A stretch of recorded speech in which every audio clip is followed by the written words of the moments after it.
just announced the Balance University in a Box for instructors, and we're promoting this, but basically we have over 175 videos on our YouTube channel. I'd encourage you to go check that out. We've covered at this point over 36 topics related to balance, right? Things like cardiovascular disease, shoes, how to prevent or fall-proof someone's home if it's Christmas time and you're going to someone's home, a grandchild or a child's home, and you're going to stay with them for a few days, how to fall-proof their home. Knee replacement, COPD, you name it, we've covered it in regards to balance. We have over 36 videos. We have classes that we've pre-recorded online, and we have our lectures. Not only that, but all these notes, all my sources and references, I always post online so you guys can go see them. There's some statistics here that sometimes are pretty alarming, and I think folks, I would encourage them to go look those up just to make sure and double check me, because this is a very serious issue and it doesn't get any play on the news. You're not going to see this on the nightly news, right?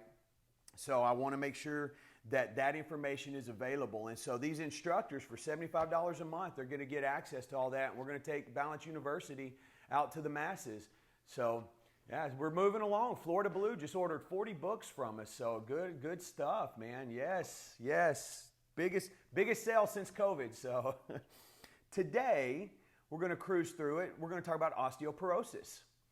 Osteoporosis, which I knew osteoporosis was most prevalent in women, especially postmenopausal women.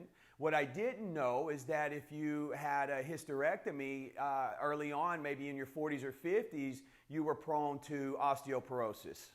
So we need to get on that. We want to make sure that we're safe and the bones are strong. But here we go. Osteoporosis, that's a disease that weakens the bones to the point where they break, right? Your bones are like honeycomb. If you really magnify in, they're like honeycombs. They look like the honeycombs. And so it's called the silent disease. You may not notice changes until in your bone density until the bone breaks. And a lot of times people actually break a bone, then they fall, rather than falling and breaking the bone from the impact, right? So if we're stepping downstairs or going down steps, a lot of times that jolt in the hip, the bones have become so brittle, the hip will break, and then down we go. So when you have osteoporosis, the spaces in the honeycomb grow larger, and the bone that forms the honeycombs, they get smaller actually, and the outer shell of your bone also gets thinner, right? So as the honeycombs are getting bigger, your bones are getting smaller. So it's really a double-edged sword there. So although osteoporosis can strike at any age, it's most common among older people, especially older women. Men have the disease too. White and Asian women are most likely to have osteoporosis. There's an interesting fact.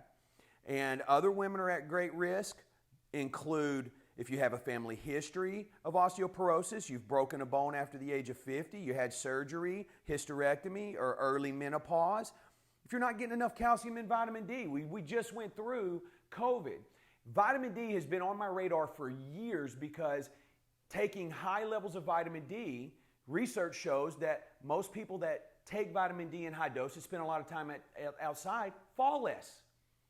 Well, then research coming out of Europe, actually I think, I want to say Switzerland, but I don't know that's it. There was research that came over from abroad, and the research told us, I have it on the website, the research told us that vitamin D helped fight inflammation from COVID.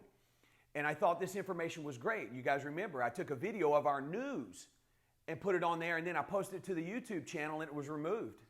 It was removed. So now that we have that video back now, I had to fight for it, but we got it back. Vitamin D is very good. With COVID, a lot of people weren't going outside anymore, right? Rightfully so. I mean, everyone wanted to be safe and all that good stuff, but now that it comes to be, we know a little bit more, make sure you get outside. Best source of vitamin D is the sun, so get outside, all right? Of course, we know the risk of osteoporosis grows as we get older, and at the time of menopause, women may lose bone quickly for several years. After that, the loss slows, but it does continue. And in men, loss of bone mass is a bit slower, but by the age of 65 or 70, men and women are losing bone at the same rate. That's another interesting fact. Your doctor may call it osteopenia or low bone mass, But if that's the case, osteopenia, you want to consider that a warning, okay? It means bone loss has started, but there's something you can do, all right? So a lot of research here. We're going to close this. What I want to tell you is that how many of you have went and got your DEXA scan, right? And you got your T-score. If you have a really low T-score, it measures your bone density. It's okay. We can build those bones back up. All you have to do are load-bearing exercises. Do you want to know where you can do load-bearing exercises? Right here. You got it. We could have called this Osteoporosis University, you know. So, all right, we want to make sure that we're keeping our bones strong. Think about it. Any type of resistance that we're doing against gravity, any load-bearing exercise, the muscle pulls on the tendon or ligament. The tendon or ligament that are connected to the bone are pulling on the bone. Well, what that does is that stimulates that bone to produce more bone, to become stronger, right? That's the layman's terms. So that's what we got. Any questions there? You guys buy that? Yep. All right. I have all the research. Remember, sources and references are available, and you'll get these sources in your email, okay? There's a lot more there, but we've taken up too much time already, so we're going to skip to it, all right? Good class today. First thing I want to do is let's start with our assessment. So we're going to start with the chair on the right side.